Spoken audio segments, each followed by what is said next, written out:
History of my oldest ancestors of whom I am very proud descend. October 26, 899, dies Alfred, the Great, King of Wessex, founder of England, my 36th grandfather, 8 times my grandfather, relevant character in the television series, The Last Kingdom, on Netflix. King Alfredo was the 13th grandfather of Queen Santa Isabel, wife of Dom Dinis, King of Portugal. Alfred, the Great, King of Wessex, founder of England, was born in Berkshire, Wantage, in 849, and died on October 26, 899. He was the son of Ethelwulf, King of Wessex and Osburga, paternal grandson of Egbert, the Great, King of Wessex and Redburga of Francia, and maternal grandson of Oslico, Lord of the Isle of Wight. Alfred, the Great was King of Wessex, from 871 to 899, and King of the Anglo-Saxons from 886 to 899, and founder of England. Alfred defended his kingdom against the Vikings, and at the time of his death, he was the dominant ruler in England. He was one of 2 English kings granted the epithet the Great, the other, Canute, being the Great. The details of his life are known thanks to the Bishop of Sherborne, John Arcer, and a 10th century Welsh chronicler. Alfred's reputation is that of a cultured and merciful man, who encouraged education and improved the legal system and military structure of his kingdom. Infancy. Alfredo was born in the town of Wenating, currently Warnatag, Oxfordshire, being the youngest son of Ethelwulf, King of Wessex, and his first wife, Osburga. In 855, at the age of 4, Alfred is said to have been sent to Rome, where according to the Anglo-Saxon Chronicle, he was confirmed by Pope Leo IV who anointed him as king. Victorian writers interpreted this episode as an early coronation in preparation for his final succession to the throne of Wessex. However, this succession could not be predicted at the time because Alfredo had 3 living older brothers. A letter from Leo IV shows that Alfred was made consul. A misinterpretation of this investiture, whether deliberate or accidental, may explain this confusion. This interpretation may also be based on the fact that later, Alfred accompanied his father on a pilgrimage to Rome, where he spent time at the court of Charles the Bald, my 35th grandfather, 13 times my grandfather, of the Carolingian Empire, around 854 to 855. On his return from Rome in 856, Ethelwulf was deposed by his son Ethelbald.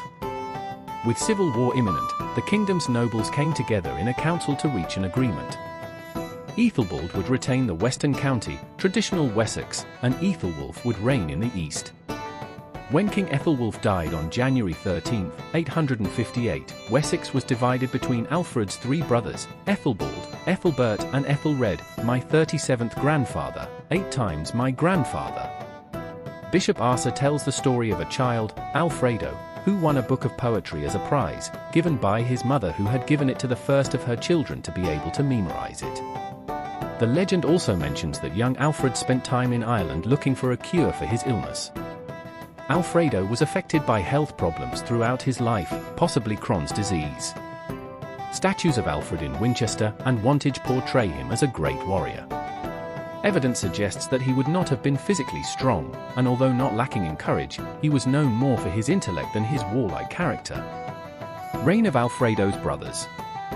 During the short reigns of 2 of the 3 eldest brothers, Ethelbald, Ethelbert and Ethelred of Wessex, my 37th grandfather, 8 times my grandfather, Alfred is not mentioned. A Viking army that the Anglo-Saxon Chronicle describes as a great pagan army that landed east of the Kingdom of East Anglia with the intention of conquering the 4 kingdoms that constituted Anglo-Saxon England in 865, was the stage for Alfred's public life. Since 866, it was during this period that Bishop Arcer gives Alfred the unique secondary title Secundarius, which may indicate a position similar to that of Celtic Tanist, a recognized successor closely associated with the reigning monarch. It is possible that this agreement was sanctioned by Alfred's father, or by the Weta to guard against the danger of the succession being disputed if Ethelred of Wessex died in battle. Fight against the Viking invasion. In 868, Alfred fought alongside his brother Ethelred in an unsuccessful attempt to defeat the great heathen army, led by Evil the Boneless, outside the adjacent kingdom of Mercia. At the end of 870, the Vikings arrived in their homeland. The year that followed has been called the Year of Alfred's Battles. 9 battles were fought with different results, although the location and date of 2 of these battles are not recorded. In Berkshire, a successful skirmish at the Battle of Englefield on the 31st of December 870 was followed by a severe defeat at the Siege and Battle of Reading by Ivar's brother Haldano on the 5th of January 871. 4 days later, the Anglo-Saxons won a brilliant victory at the Battle of Ashdown on the Berkshire Downs, possibly near Compton or Aldworth. Alfred is particularly related to the success of this battle. Later, on January 22nd, the English were defeated at the Battle of Basing. They are defeated again on March 22nd, at the Battle of Merton. Ethelred dies shortly afterwards, on April 23rd. The King at War. Initial fights, defeat and escape. In April 871, less than a month after the Battle of Marton, King Ethelred dies, and Alfred succeeds him on the throne of Wessex and in the task of its defence, despite the fact that Ethelred is survived by 2 minor sons, Ethelelm and Ethelwold. This fact is in accordance with what was established between Ethelred and Alfred at the beginning of the year in an assembly in Swinbeorg. The brothers agreed that whichever of them survived the other would inherit the personal assets that King Ethelwulf left in his will to his children. The deceased children would receive only the properties and wealth their father had established and any additional land their uncle had acquired. The unstated premise was that the surviving brother would be king. Given the ongoing Viking invasion and the youth of his nephews, Alfred's succession was probably uncontested. While he was occupied with his brother's funeral ceremonies, the Vikings defeated the English army in his absence, at an unknown place, and once again in his presence, at Wilton, in the month of May. The defeat at Wilton crushed any remote hope of Alfred driving the invaders from his kingdom. Alfredo was forced to enter into a peace agreement, according to sources that do not reveal the terms of the peace. In fact, the Viking army withdrew from Reading in autumn 871 to take up winter quarters in Mercian, London. Although not mentioned by Asa or the Anglo-Saxon Chronicle, Alfred probably also paid for the Vikings to leave, as much as the Mercians would pay the following year.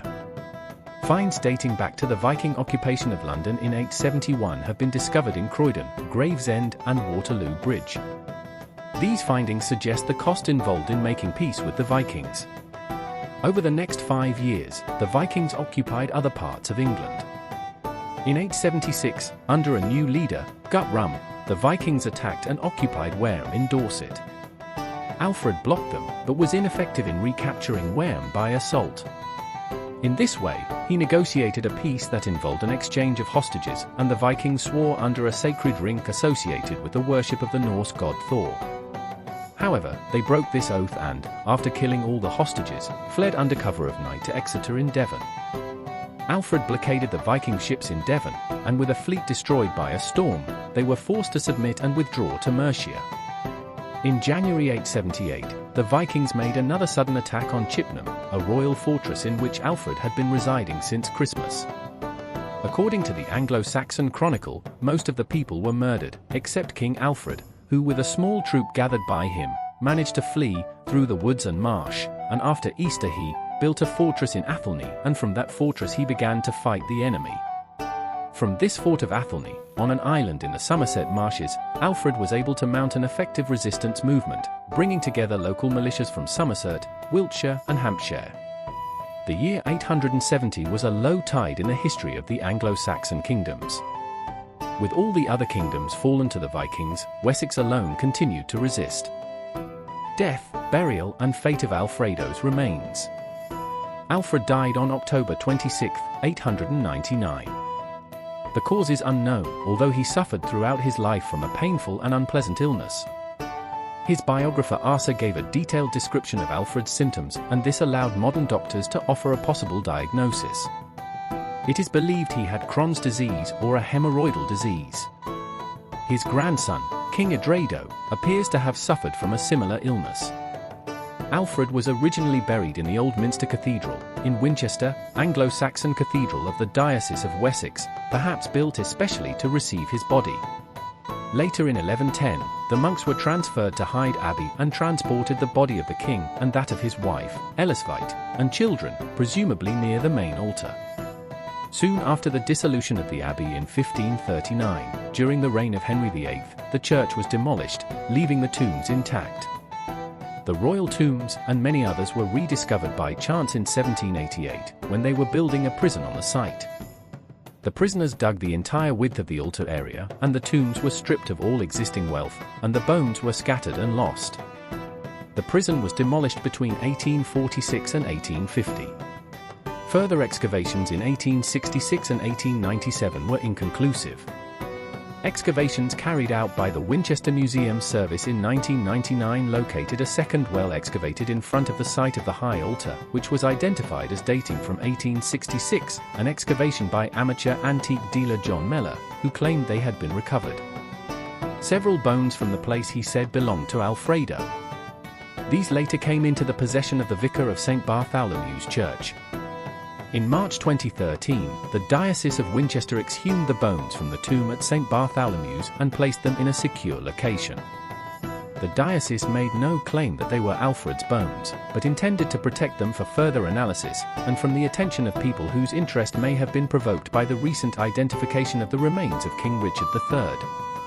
The bones were later dated using the radiocarbon dating method, but the results showed that they were from 1300 and therefore unrelated to Alfred.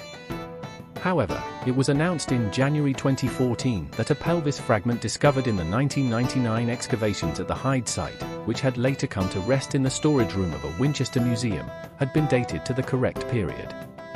It is believed that this bone could belong to Alfredo or his son, Eduardo, but this theory has not yet been proven. Religion and culture? In the 880s, at the same time that Alfred influenced his nobles to build and equip the Burhs, Old English fortification, perhaps inspired by the example that Charlemagne, almost a century earlier, set.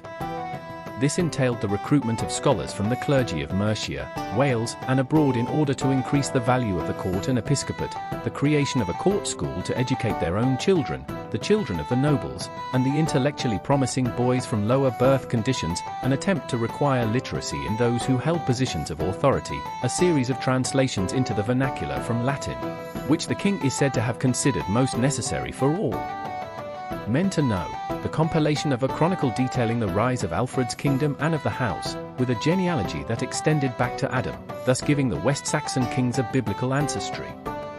Viking raids had been particularly damaging to monasteries, although Alfred founded monasteries at Athelney and Shaftesbury, the first new monastic houses in Wessex since the beginning of the 8th century.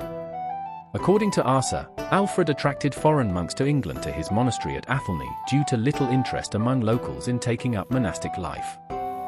Alfred carried out no systematic reform of ecclesiastical institutions or religious practices in Wessex. For him, the key to the kingdom's spiritual rebirth was to appoint pious bishops and abbots, learning, and trust. As king, he saw himself as responsible for both the material and spiritual well-being of his subjects. Secular and spiritual authority were not distinct categories for Alfredo. Alfred was equally wise, distributing the translation of Gregory's Great Pastoral to his bishops so that they could better function and supervise the priests, and using the same bishops as royal officials and judges.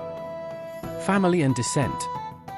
In 868, Alfred married Elesvita, my 36th grandmother, 8 times my grandmother, daughter of a Mercian nobleman, Ethelred du Musil, Lord of Gainey. Gainey was probably a tribal group of the Mercians. Elesvita's mother, Edbura, was a member of the Mercian royal family.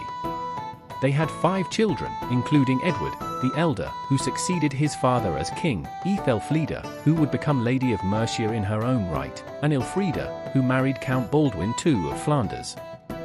Alfred's mother was Osburga, daughter of Oslac, Lord of the Isle of Wight, Chief Steward of England. Arcer, in his A Life of Alfred, states that this demonstrates that his lineage comes from the Jutes of the Isle of Wight. However, this is unlikely because Bede, a writer from the 7th and 8th centuries, tells us that they were all murdered by the Saxons under the command of Caedwalla. In 2008, the skeleton of Queen Edith, granddaughter of Alfred the Great, was found in Magdeburg Cathedral, Saxony-Anhalt, Germany. It was confirmed in 2010 that these remains belonged to her, one of the first members of the English royal family. The children of King Alfred and Elesvita, my 36th grandmother, 8 times my grandmother, were Ethelfleda, married in 889, to Ethelredo, Lord of Mercia. Edward, my 35th grandfather, 7 times my grandfather, nicknamed the Elder, succeeded his father as King of Wessex, married to Elfrida. Etelgiva, Abbess of Shaftesbury. Etelvardo. Elfrida, my 35th grandmother, 7 times my grandmother, married to Baldwin II, the Bald, Count of Flanders.